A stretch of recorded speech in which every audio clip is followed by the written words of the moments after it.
Oh, good evening. Hello.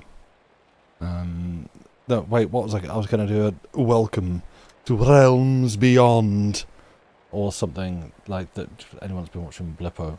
And then I got distracted because Joey came out of his cube to come over and sit on the desk and just stare at me. And I don't know what, and wash his face. What are you doing, buddy? Do you want to go on my lap or do you wish to leave? You can't make up your mind. So, once again, plans gone awry. Hi, hello, everybody. Welcome in. Who do I have to thank? Well, all of you, first of all, for being here, but also Arian. Thank you for the 52 months. Whoop. Smallcock, thank you for the 16 months. 18 months? You resubscribed for 18 months, you've been subscribed for 16 months. Okay, Twitch just makes up numbers. Lucy, thank you for the 52 months. And Lady Mephistopheles, thank you for the 37 months. Hi, hello, welcome. It is much appreciated and lovely to see you all. Joey wants to leave, so 1 second if you please.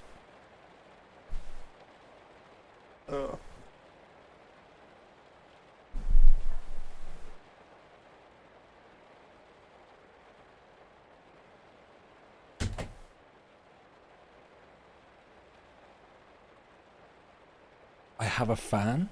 I have another cat who is a fan of me. Great. Hello. Hello to the cats. Yeah, welcome. Yeah, I'm Sam and you're listening to Itchy Literacy, where this evening I have a couple of... Hey, guess what? It's Algernon Blackwood. He's back. Which really just means... And hello, Cider. Really just means that I got a... It's a really nice... I showed it actually off on stream, so you know what book I'm talking about. Algernon Blackwood collection. It was given to me by Lucy for Christmas, and it's very pretty. And yeah, I had a look through, and there's more stories in there that I have not read. One of which I'll be doing tonight. The other one, yes, has been on the stream before. I started reading, it was like, wait, no, yeah, this is... I didn't even bother going to the document to check that it's one that had been done before. I was like, no, I definitely remember this one, but it's good. And there's... We don't... There's nothing in the rules that says a dog can't reread a story on stream, or that I can't play basketball. So I'm rereading a story. And thought it sort of... It bundles together a little bit of a nice haunted house theme. So we're gonna do that. I did briefly spend a bit of time looking through my other book, which I've also shown, the one of like Scottish weird and... Yeah, it's more weird stories than... Yeah, weird tales from storied Scotland. No, from storied lands. Scotland the Strange. Which I think those stories might be less stream ones and more for me to read in my head, where I can do a Scottish accent by myself and take a bit of time to pass out exactly what everyone's saying, because there's a lot of speech written with a Scottish dialect which I can struggle with quite heavily. I know I did it, struggled through it with Kidnapped, but you know. So yeah, I'll probably try and read some of those to myself off stream and see how I go, rather than intend to read them on stream. But I'm still very much looking forward to it. But yeah, how are we doing? I'm trying to think if I have anything ready to discuss before we get into it. I'm yawning, I'm tired, I am just sleepy at the moment. So, yeah, I guess the plan is to get through 2 stories. It's entirely possible I just, like, do one and crash out, but we'll see. Rather than playing basketball on an audio-only stream, but I don't know, there could be an untapped market there. The snow has started? Right. I was going to say, I don't go running to tell everyone when it starts snowing here. Maybe I would if we ever had any. But no, we just don't have snow. No, apparently, I guess America is getting thoroughly, like, just buried under cold weather and snow. So, you know, look after yourselves, keep warm, and all that. Also, actually, this book is cool. The Algernon Blackwood collection that I'm reading from, because it seems like it's it's edited by Mike Ashley, who I think is very much a sort of Blackwood-centric academic. And yeah, it seems like it's compiled as both these are stories that he has written and almost like an account of Blackwood's own history as well. There's a lot of... It's not just like, here's what the story's about, but there's like introductions to each one, which kind of gives it a bit of context in Blackwood's life and like how old he was and what he was doing, what he'd been up to, and like the things that have been happening that had sort of informed him at this point and influenced the story and sort of relating it that way, which is really cool.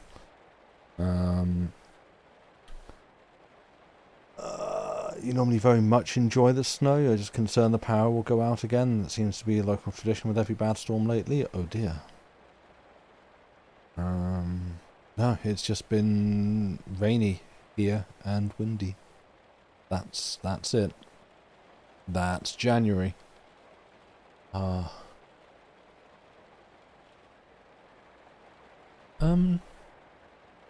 I don't really know that I've got that much more to get into. So, if we want, we could start tonight's first story. Yeah.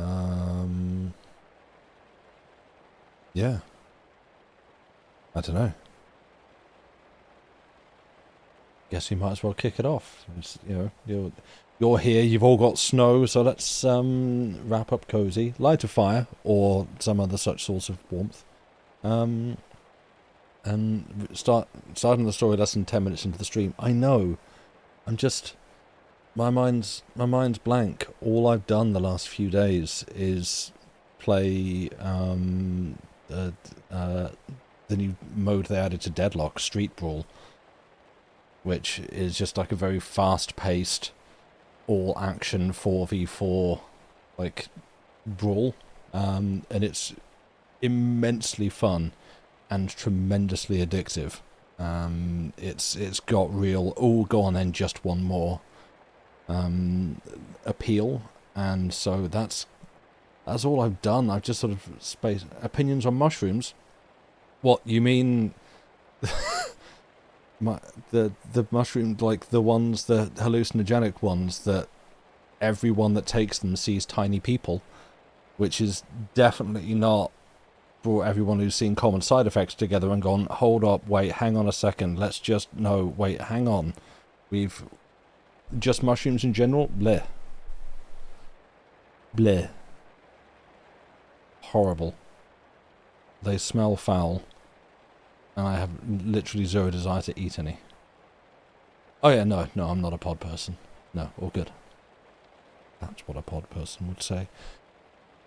Anyway, yeah, if we're well and comfortable, also consider that a shout out for go find a way to watch Common Side Effects, because it's very good. It's at least got some of the same sort of creative DNA behind it as Scavenger's Reign. I forget, I think at least one of the people who headed up Scavenger's Reign is also doing Common Side Effects. Very different shows, but extremely good, both of them, and highly recommended. So, yeah, there you go. That's my TV recommendation. Enjoy. But yeah, if we're ready to be interrupted by a cat in a few minutes, let's have ourselves the first story for tonight. This is The Empty House by Algernon Blackwood. Certain houses like certain persons, manage somehow to proclaim at once their character for evil. In the case of the latter, no particular feature need betray them. They may boast an open countenance and an ingenuous smile, and yet a little of their company leaves the unalterable conviction that there is something radically amiss with their being, that they are evil. Willy-nilly they seem to communicate an atmosphere of secret and wicked thought which makes those in their immediate neighbourhood shrink from them as from a thing diseased. And, perhaps, with houses the same principle is operative, and it is the aroma of evil deeds committed under a particular roof, long after the actual doers have passed away, that makes the goose-flesh come and the hair rise. Something of the original passion of the evil-doer, and of the horror felt by his victim, enters the heart of the innocent watcher, and he becomes suddenly conscious of tingling nerves, creeping skin, and a chilling of the blood. He is terror-stricken without apparent cause. There was manifestly nothing in the external appearance of this particular house to bear out the tales of the horror that was said to reign within. It was neither lonely nor unkempt. It stood crowded into a corner of the square, and looked exactly like the houses on either side of it. It had the same number of windows as its neighbours, the same balcony overlooking the gardens, the same white steps leading up to the heavy black front door, and, in the rear, there was the same narrow strip of green, with neat box borders, running up to the wall that divided it from the backs of the adjoining houses. Apparently, too, the number of chimney-pots on the roof was the same. The breadth and angle of the eaves, and even the height of the dirty area railings.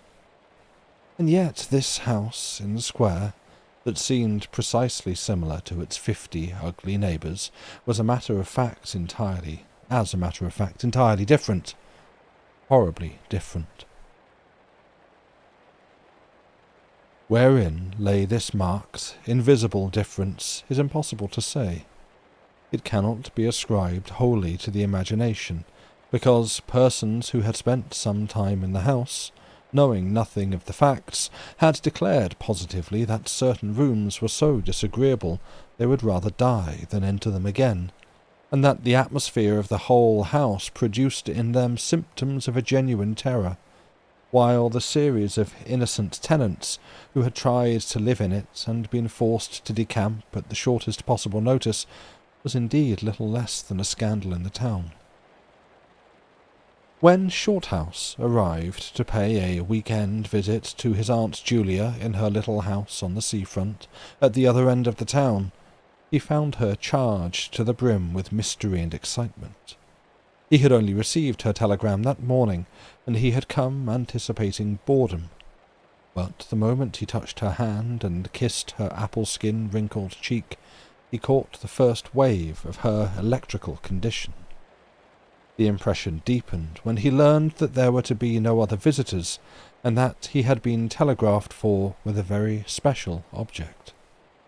Something was in the wind, and the something would doubtless bear fruit, for this elderly spinster aunt, with a mania for psychical research, had brains as well as will-power, and by hook or by crook she usually managed to accomplish her ends. The revelation was made soon after tea, when she sidled close up to him as they paced slowly along the seafront in the dusk. "I've got the keys," she announced in a delighted yet half-awesome voice. "Got them till Monday." "The keys of the bathing machine, or—" he asked innocently, looking from the sea to the town. Nothing brought her so quickly to the point as feigning stupidity. "Neither," she whispered. "I've got the keys of the haunted house in the square. I'm going there tonight." Shorthouse was conscious of the slightest possible tremor down his back. He dropped his teasing tone. Something in her voice and manner thrilled him. She was in earnest. "But you can't go alone," he began. "That's why I wired for you," she said with decision. He turned to look at her. The ugly, lined, enigmatical face was alive with excitement. There was the glow of genuine enthusiasm round it like a halo. The eyes shone. He caught another wave of her excitement, and a second tremor, more marked than the first, accompanied it. "Thanks, Aunt Julia," he said politely. "Thanks awfully." "I should not dare go quite alone," she went on, raising her voice. "But with you I should enjoy it immensely. You're afraid of nothing, I know." "Thanks so much," he said again. Is anything likely to happen?" "A great deal has happened," she whispered, "though it's been most cleverly hushed up. 3 tenants have come and gone in the last few months, and the house is said to be empty for good now." In spite of himself, Shorthouse became interested. His aunt was so very much in earnest. "The house is very old indeed," she went on, "and the story, an unpleasant one, dates a long way back. It has to do with a murder committed by a jealous stableman who had some affair with the servant in the house. One night he managed to secrete himself in the cellar, and when everyone was asleep he crept upstairs to the servants' quarters, chased the girl down to the next landing, and before anyone could come to the rescue threw her bodily over the banisters into the hall below." "And the stableman?" "Was caught, I believe, and hanged for murder. But it all happened a century ago, and I've not been able to get more details of the story." Shorthouse now felt his interest thoroughly aroused, but, though he was not particularly nervous for himself, he hesitated a little on his aunt's account. "On one condition," he said. Excuse me, that caught me by surprise. "On one condition," he said at length. "Nothing will prevent my going," she said firmly, "but I may as well hear your condition." "That you guarantee your power of self-control if anything really horrible happens. I mean, that you are sure you won't get too frightened." "Jim," she said scornfully, "I'm not young, I know, nor are my nerves, but with you I should be afraid of nothing in the world." This, of course, settled it. For Shorthouse had no pretensions to being other than a very ordinary young man, and an appeal to his vanity was irresistible. He agreed to go. Instinctively, by a sort of subconscious preparation, he kept himself and his forces well in hand the whole evening, compelling an accumulative reserve of control by that nameless inward process of gradually putting all the emotions away and turning the key upon them. A process difficult to describe, but wonderfully effective, as all men who have lived through severe trials of the inner man well understand. Later, it stood him in good stead. But it was not until 10:30, when they stood in the hall, well in the glare of friendly lamps and still surrounded by comforting human influences, that he had to make his first call upon this store of collected strength, for, once the door was closed, and he saw the deserted, silent street stretching away white in the moonlight before them, it came to him clearly that the real test that night would be in dealing with 2 fears instead of 1. He would have to carry his aunt's fear as well as his own, and as he glanced down at her sphinx-like countenance and realized that it might assume no pleasant aspect in a rush of real terror, he felt satisfied with only one thing in the whole adventure: that he had confidence in his own will and power to stand against any shock that might come. Slowly they walked along the empty streets of the town. A bright autumn moon silvered the roofs, casting deep shadows. There was no breath of wind, and the trees in the formal gardens by the seafront watched them silently as they passed along. To his aunt's occasional remarks, Shorthouse made no reply, realizing that she was simply surrounding herself with mental buffers, saying ordinary things to prevent herself thinking of extraordinary things. Few windows showed lights, and from scarcely a single chimney came smoke or sparks. Shorthouse had already begun to notice everything, even the smallest details. Presently they stopped at the street corner and looked up at the name on the side of the house full in the moonlight, and with one accord, but without remark, turned into the square and crossed over to the side of it that lay in shadow. "The number of the house is 13, whispered a voice at his side, and neither of them made the obvious reference, but passed across the broad sheet of moonlight and began to march up the pavement in silence. It was about halfway up the square that Shorthouse felt an arm slipped quietly but significantly into his own, and knew then that their adventure had begun in earnest, and that his companion was already yielding imperceptibly to the influences against them. She needed support. A few minutes later they stopped before a tall, narrow house that rose before them into the night, ugly in shape and painted a dingy white. Shutterless windows, without blinds, stared down upon them, shining here and there in the moonlight. There were weather streaks in the wall and cracks in the paint, and the balcony bulged out from the first floor a little unnaturally. But beyond this generally forlorn appearance of an unoccupied house, there was nothing at first sight to single out this particular mansion for the evil character it had most certainly acquired. Taking a look over their shoulders to make sure they had not been followed, they went boldly up the steps and stood against the huge black door that fronted them forbiddingly. But the first wave of nervousness was now upon them, and Shorthouse fumbled a long time with the key before he could fit it into the lock at all. For a moment, if truth were told, they both hoped it would not open, or they were a prey to various unpleasant emotions as they stood there on the threshold of their ghostly adventure. Shorthouse, shuffling with the key and hampered by the steady weight on his arm, certainly felt the solemnity of the moment. It was as if the whole world, for all experience seemed at that instant concentrated in his own consciousness, were listening to the grating noise of that key. A stray puff of wind wandering down the empty street woke a momentary rustling in the trees behind them, but otherwise this rattling of the key was the only sound audible. And at last it turned in the lock, and the heavy door swung open and revealed a yawning gulf of darkness beyond.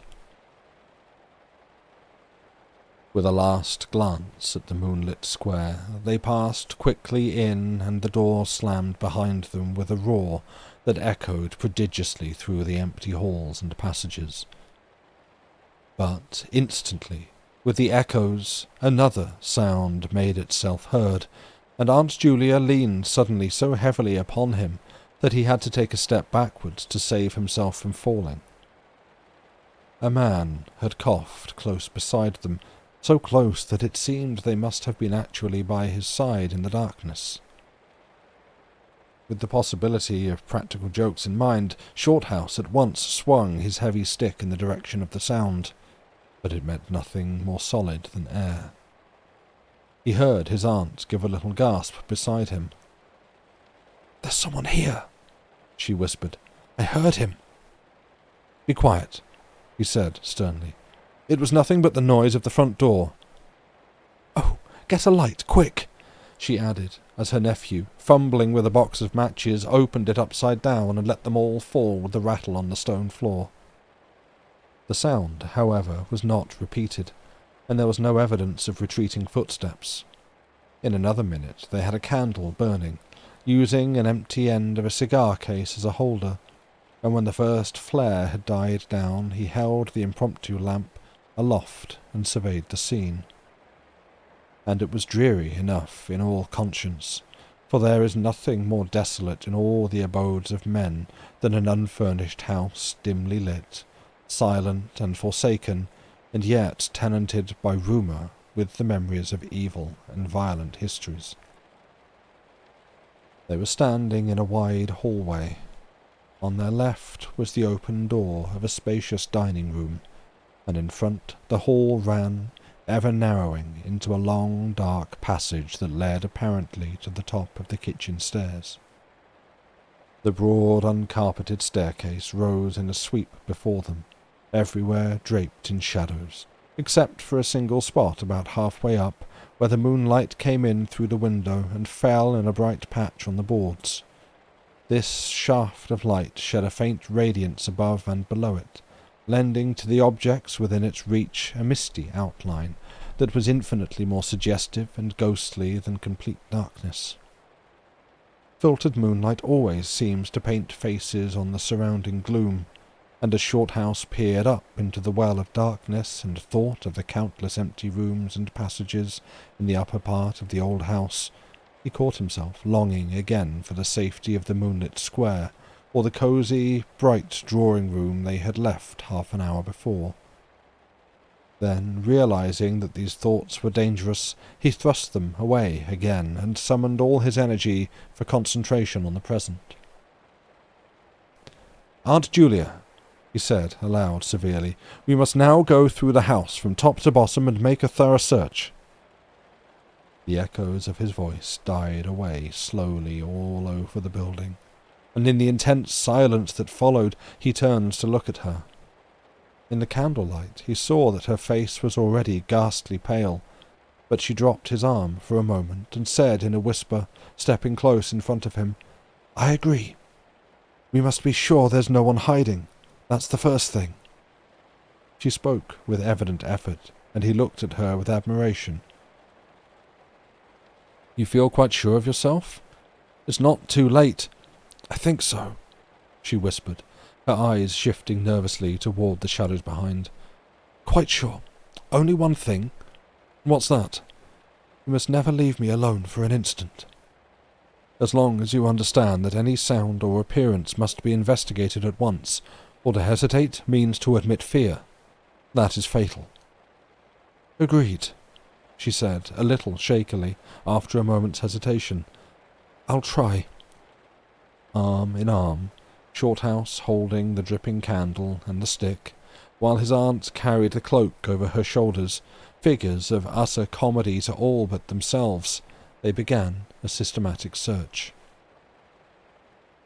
Stealthily walking on tiptoe and shading the candle lest it should betray their presence through the shutterless windows, they went first into the big dining room. There was not a stick of furniture to be seen. Bare walls, ugly mantelpieces, and empty grates stared at them. Everything, they felt, resented their intrusion, watching them, as it were, with veiled eyes. Whispers followed them. Shadows flitted noiselessly to right and left. Something seemed ever at their back, watching, waiting an opportunity to do them injury. There was the inevitable sense that operations which went on when the room was empty had been temporarily suspended till they were well out of the way again. The whole dark interior of the old building seemed to become a malignant presence that rose up, warning them to desist and mind their own business. Every moment the strain on the nerves increased. Out of the gloomy dining room they passed through large folding doors into a sort of library or smoking room, wrapped equally in silence, darkness, and dust. And from this they regained the hall near the top of the back stairs. Here a pitch-black tunnel opened before them into the lower regions, and, it must be confessed, they hesitated. But only for a minute. With the worst of the night still to come, it was essential to turn from nothing.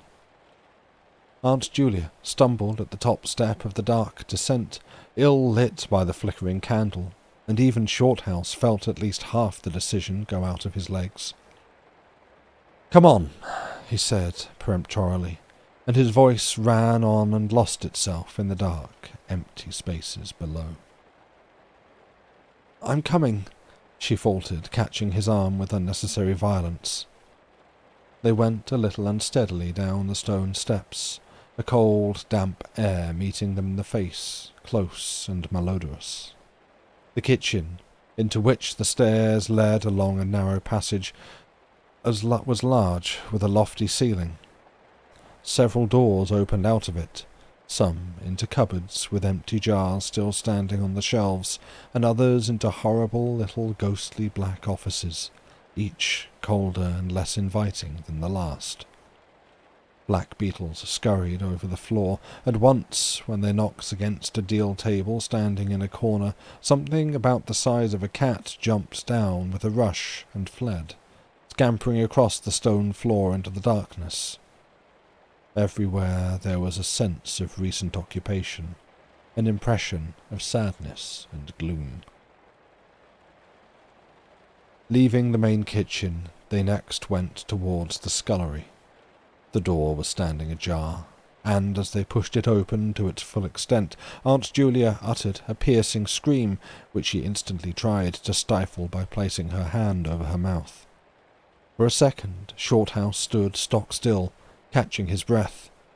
He felt as if his spine had suddenly become hollow, and someone had filled it with particles of ice.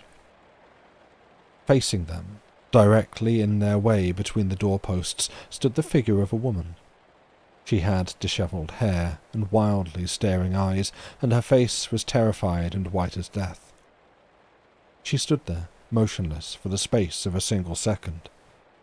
Then the candle flickered, and she was gone. Gone utterly, and the door framed nothing but empty darkness. "Only the beastly jumping candlelight," he said quickly in a voice that sounded like someone else's and was only half under control. "Come on, Aunt. There's nothing there." He dragged her forward. With a clattering of feet and a greater appearance of boldness, they went on, but over his body the skin moved as if crawling ants covered it, and he knew by the weight on his arm that he was supplying the force of locomotion for two.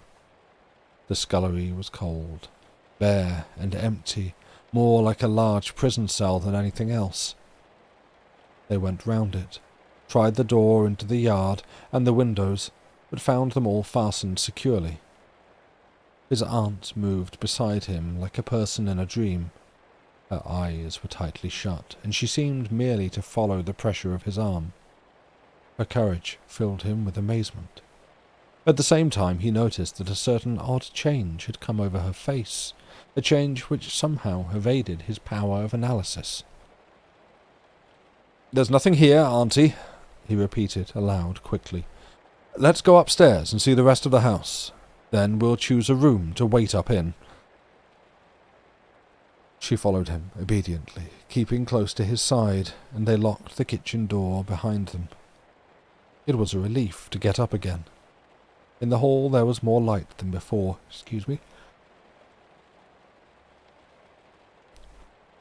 In the hall there was more light than before, for the moon had travelled a little further down the stairs. Cautiously they began to go up into the dark vault of the upper house, the boards creaking under their weight. On the first floor they found the large double drawing rooms, a search of which revealed nothing. Here also was no sign of furniture or recent occupancy, nothing but dust and neglect and shadows. They opened the big folding doors between front and back drawing rooms, and then came out again to the landing and went on upstairs. They had not gone up more than a dozen steps when they both simultaneously stopped to listen, looking into each other's eyes with a new apprehension across the flickering candle flame. From the room they had left hardly 10 seconds before came the sound of a door quietly closing. It was beyond all question. They heard the booming noise that accompanies the shutting of heavy doors, followed by the sharp catching of the latch. "We must go back and see," said Shorthouse briefly, in a low tone, and turning to go downstairs again. Somehow she managed to drag after him, her feet catching in her dress, her face livid. When they entered the front drawing-room, it was plain that the folding doors had been closed half a minute before. Without hesitation, Shorthouse opened them. He almost expected to see someone facing him in the back room, but only darkness and cold air met him. They went through both rooms, finding nothing unusual. They tried in every way to make the doors close of themselves, but there was not wind enough even to set the candle flame flickering. The doors would not move without strong pressure.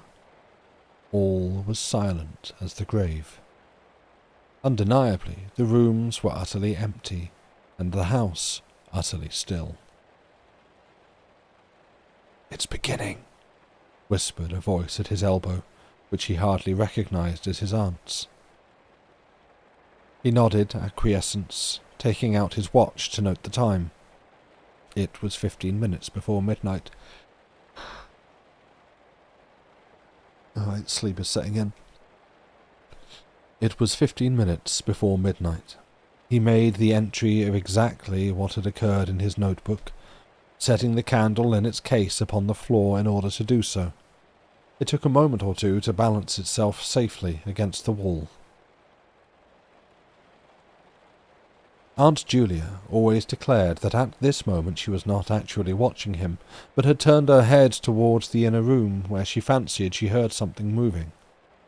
But, at any rate, both positively agreed that there came a sound of rushing feet, heavy and very swift, and the next instant the candle was out.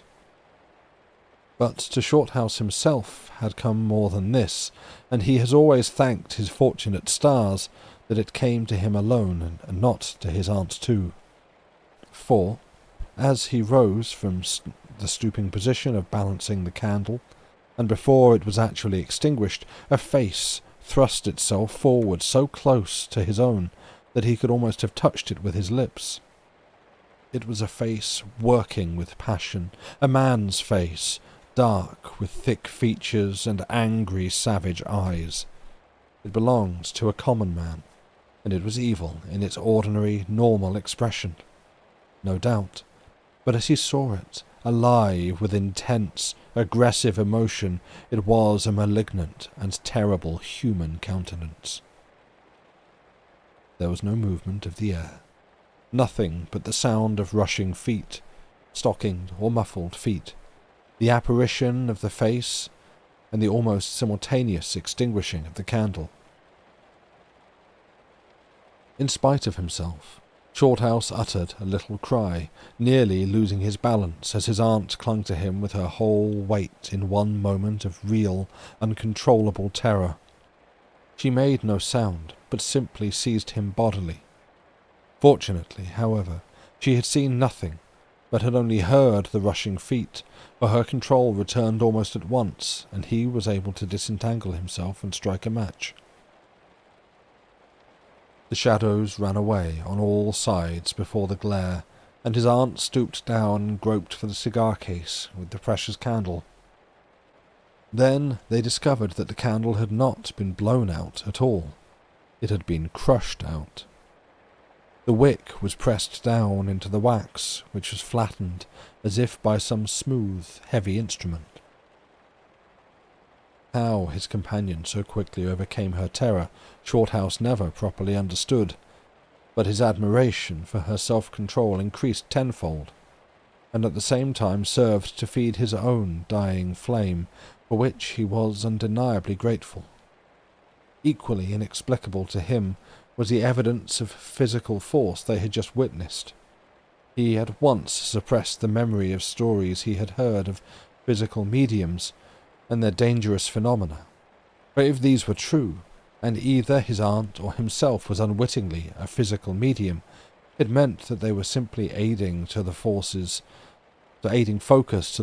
of a haunted house already charged to the brim. It was like walking with unprotected lamps among uncovered stores of gunpowder. So, with as little reflection as possible, he simply relit the candle and went up to the next floor. The arm in his trembled, it is true, and his own tread was often uncertain, but they went on with thoroughness, and after a search revealing nothing, they climbed the last flight of stairs to the top floor of all. Here they found a perfect nest of small servants' rooms, with broken pieces of furniture, dirty, cane-bottomed chairs, chests of drawers, cracked mirrors, and decrepit bedsteads. The room had low, sloping ceilings already hung here and there. The rooms had low, sloping ceilings already hung here and there with cobwebs, small windows, and badly plastered walls, a depressing and dismal region which they were glad to leave behind. It was on the stroke of midnight when they entered a small room on the 3rd floor, close to the top of the stairs, and arranged to make themselves comfortable for the remainder of their adventure. It was absolutely bare, and was said to be the room, then used as a clothes closet, into which the infuriated groom had chased his victim and finally caught her. Outside, across the narrow landing, began the stairs leading up to the floor above, and the servants' quarters where they had just searched. In spite of the chilliness of the night, there was something in the air of this room that cried for an open window. But there was more than this. Shorthouse could only describe it by saying that he felt less master of himself here than in any other part of the house.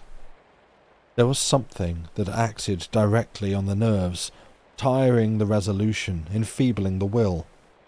He was conscious of this result before he had been in the room 5 minutes, and it was in the short time they stayed there that he suffered the wholesale depletion of his vital forces, which was, for himself, the chief horror of the whole experience.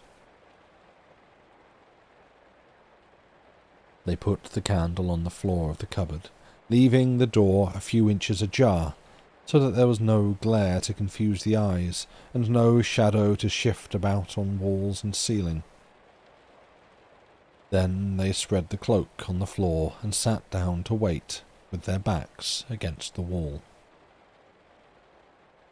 Shorthouse was within 2 feet of the door onto the landing. His position commanded a good view of the main staircase leading down into the darkness, and also of the beginning of the servants' stairs going to the floor above. The heavy stick lay beside him within easy reach. The moon was now high above the house. Through the open window they could see the comforting stars like friendly eyes watching in the sky. One by one the clocks of the town struck midnight, and when the sounds died away, the deep silence of a windless night fell again over everything. Only the boom of the sea, far away and lugubrious, filled the air with hollow murmurs. Inside the house, the silence became awful. Awful, he thought, because any minute now it might be broken by sounds portending terror. The strain of waiting told more and more severely on the nerves. They talked in whispers when they talked at all, for their voices aloud sounded queer and unnatural.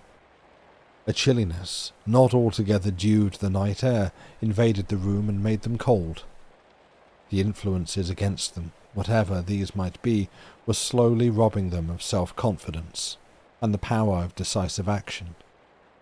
Their forces were on the wane, and the possibility of real fear took on a new and terrible meaning. He began to tremble for the elderly woman by his side, whose pluck could hardly save her beyond a certain extent. He heard the blood singing in his veins. It sometimes seemed so loud that he fancied it prevented his hearing properly certain other sounds that were beginning very faintly to make themselves audible in the depths of the house. Every time he fastened his attention on these sounds, they instantly ceased. They certainly came no nearer.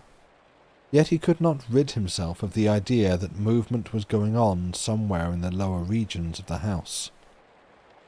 The drawing-room floor, where the doors had been so strangely closed, seemed too near. The sounds were further off than that. He thought of the great kitchen, with the scurrying black beetles and of the dismal little scullery. But somehow or other they did not seem to come from there either. Surely they were not outside the house. Then, suddenly, the truth flashed into his mind, and for the space of a minute he felt as if his blood had stopped flowing and turned to ice. The sounds were not downstairs at all. They were upstairs. Upstairs, somewhere among those horrid, gloomy little servants' rooms with their bits of broken furniture, low ceilings and cramped windows. Upstairs, where the victim had first been disturbed and stalked to her death. And the moment he discovered where the sounds were, he began to hear them more clearly. It was the sound of feet, moving stealthily along the passage overhead, in and out among the rooms and past the furniture. He turned quickly to steal a glance at the motionless figure seated beside him, to note whether she had shared his discovery. The faint candlelight coming through the crack in the cupboard door threw her strongly marked face into vivid relief against the white of the wall. But it was something else that made him catch his breath and stare again. An extraordinary something had come into her face and seemed to spread over her features like a mask. It smoothed out the deep lines and drew the skin everywhere a little tighter, so that the wrinkles disappeared. It brought into the face, with the sole exception of the old eyes, an appearance of youth and almost of childhood. He stared in speechless amazement that was dangerously near to horror. It was his aunt's face, indeed, but it was her face of 40 years ago, the vacant, innocent face of a girl. He had heard stories of that strange effect of terror which could wipe a human countenance clean of other emotions, obliterating all previous expressions. But he had never realized that it could be literally true, or could mean anything so simply horrible as what he now saw. For the dreadful signature of overmastering fear was written plainly in that utter vacancy of the girlish face beside him. And when, feeling his intense gaze, she turned to look at him, he instinctively closed his eyes tightly to shut out the sight. Yet, when he turned a minute later, his feelings well in hand, he saw to his intense relief another expression. His aunt was smiling, and though the face was deathly white, the awful veil had lifted and the normal look was returning. "Anything wrong?" was all he could think of to say at the moment, and the answer was eloquent, coming from such a woman. "I feel cold and a little frightened," she whispered. He offered to close the window, but she seized hold of him and begged him not to leave her side even for an instant. "It's upstairs, I know," she whispered, with an odd half-laugh, "but I can't possibly go up." But Shorthouse thought otherwise, knowing that in action lay their best hope of self-control. He took the brandy flask and poured out a glass of neat spirit, stiff enough to help anybody over anything. She swallowed it with a little shiver. His only idea now was to get out of the house before her collapse became inevitable. But this... just bonked the mic. But this could not safely be done by turning tail and running away from the enemy. Inaction was no longer possible. Every minute he was growing less master of himself, and desperate, aggressive measures were imperative without further delay. Moreover, the action must be taken towards the enemy, not away from it. The climax, if necessary and unavoidable, would have to be faced boldly. He could do it now, but in 10 minutes he might not have the force left to act for himself, much less for both. Upstairs, the sounds were meanwhile becoming louder and closer, accompanied by occasional creaking of the boards. Someone was moving stealthily about, stumbling now and then awkwardly against the furniture. Waiting a few moments to allow the tremendous dose of spirit to produce its effect, and knowing this would last but a short time under the circumstances, Shorthouse then quietly got on his feet, saying in a determined voice, "Now, Aunt Julia, we'll go upstairs and find out what all this noise is about. You must come too. It's what we agreed." He picked up his stick and went to the cupboard for the candle. A limp form rose shakily beside him, breathing hard, and he heard a voice say very faintly something about being ready to come. The woman's courage amazed him. It was so much greater than his own, and, as they advanced holding aloft the dripping candle, some subtle force exhaled from this trembling, white-faced old woman at his side that was the true source of his inspiration. It held something really great that shamed him and gave him the support without which he would have proved far less equal to the occasion. They crossed the dark landing, avoiding with their eyes the deep black space over the banisters. Then they began to mount the narrow staircase to meet the sounds which, minute by minute, grew louder and nearer. About halfway up the stairs Aunt Julia stumbled, and Shorthouse turned to catch her by the arm, and just at that moment there came a terrific crash in the servants' corridor overhead. It was instantly followed by a shrill, agonized scream that was a cry of terror and a cry for help melted into one. Before they could move aside or go down a single step, someone came rushing along the passage overhead, blundering horribly, racing madly, at full speed, 3 steps at a time, down the very staircase where they stood. The steps were light and uncertain, but close behind them sounded the heavier tread of another person, and the staircase seemed to shake. Shorthouse and his companion just had time to flatten themselves against the wall when the jumble of flying steps was upon them, and 2 persons, with the slightest possible interval between them, dashed past at full speed. It was a perfect whirlwind of sound, breaking in upon the midnight silence of the empty building. The 2 runners, pursuer and pursued, had passed clean through them where they stood, and already with a thud the boards below had received first one, then the other.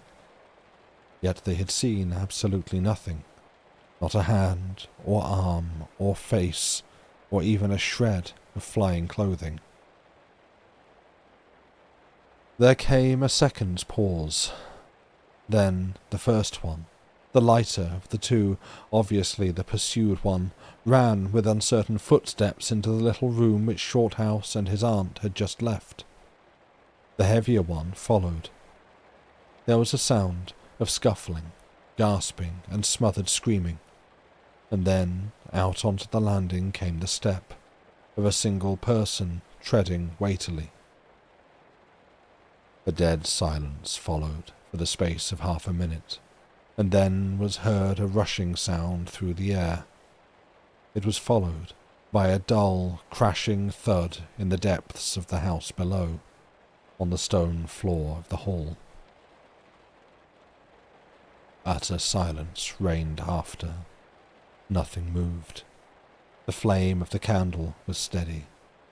It had been steady the whole time, and the air had been undisturbed by any movement whatsoever. Palsied with terror, Aunt Julia, without waiting for her companion, began fumbling her way downstairs. She was crying gently to herself, and when Shorthouse put his arm round her and half carried her, he felt that she was trembling like a leaf. He went into the little room and picked up the cloak from the floor, and, arm in arm, walking very slowly, without speaking a word or looking once behind them, they marched down the 3 flights into the hall. In the hall they saw nothing, but the whole way down the stairs they were conscious that someone followed them, step by step. When they went faster, it was left behind, and when they went more slowly, it caught them up. But never once did they look behind to see. and at each turning of the staircase they lowered their eyes for fear of the following horror they might see upon the stairs above. With trembling hands, Shorthouse opened the front door, and they walked out into the moonlight and drew a deep breath of the cool night air blowing in from the sea. The end. Bum bum bum. It's just a haunted house. There's this house that is haunted. What are we going to do? We're going to go into the haunted house. Guess what? It's haunted. You're welcome. Thank you. Thank you for listening. But I think I might actually have to stop there, rather than do another one after the break, because I've had plenty of sleep, but for some reason, while I'm reading that, I am actively fighting to maintain my concentration and focus on the story and not just zone out and unfocus my eyes. And because the second story that I had planned is about as long as that one, if not a little bit longer, I think I'm probably going to struggle to get through it in the second half. So I think it might be best for all of us if I put that one on hold and come back to it next week, which I apologise for. But also Joey wants to come in, so 1 second.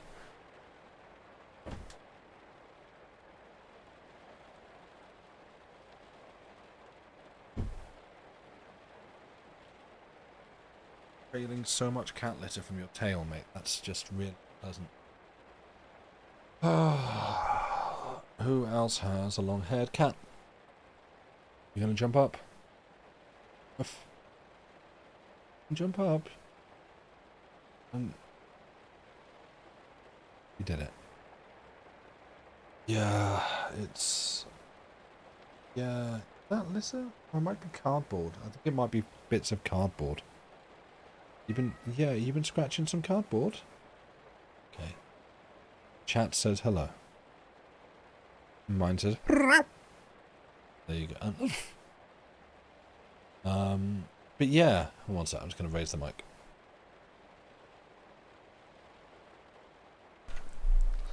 Yeah, I think I might struggle to get through a second one. So she even likes to sneak into the space behind the wall upstairs and come out covered in bits of insulation. Oh, great. It doesn't happen that often, but every now and then, Joey would just emerge with just cobwebs, just frankly,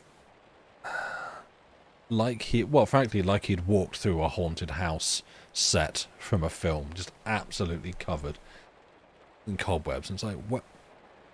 Where have you even been that has that much dust and detritus to get this all over you? Please, what? Don't know why. But, yeah.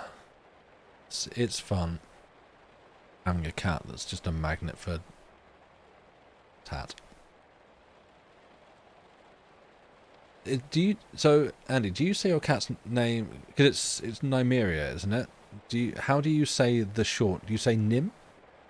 Or Nime? Which I realise you're going to have to type the response, so, good luck. Yes and yes. Short I, Nim. Right. You likes hanging out in the crawl space? Yeah. Yeah, that's cats. Since I'm parking it early, is there somewhere that I can send you? Blue Skittles on? Oh, Billiam's on. You know what? Let's go see Billiam. We've not said hi to Billiam in a long time. Yeah, let's go see... Let's see if I can spell that correctly. Yeah. Actually, look at me actually doing a raid properly for once. And not I've still got the time I accidentally tried to raid back out to Sean when he came over here because I went to do a shout out and just hit the wrong words instead. But my Twitch is still slightly broken, so I'm not able to click the raid now button. I can just see the countdown timer. Great, 1 second. Oh. Right, there we go. There's the thing. Great. Well, thank you for being here, everybody. I apologise for the short stream. But yeah, I will try and make myself a bit more alert and try and add. It's, you know, I've not. Well, actually, no, last week's one went on longer than expected, so it's nearly a full 2-hour stream, but just one story. Yeah, I want to try and get back to the full substantial streams rather than, you know, give you what we used to do. But yeah, go over, say hi to Billiam. Lovely guy, nice stream, it's good and chill. He's probably doing art. There are jigsaws. It's great. We love him a lot. Send our love. You appreciate any and all streams? Well, thank you. I'm glad to hear it. But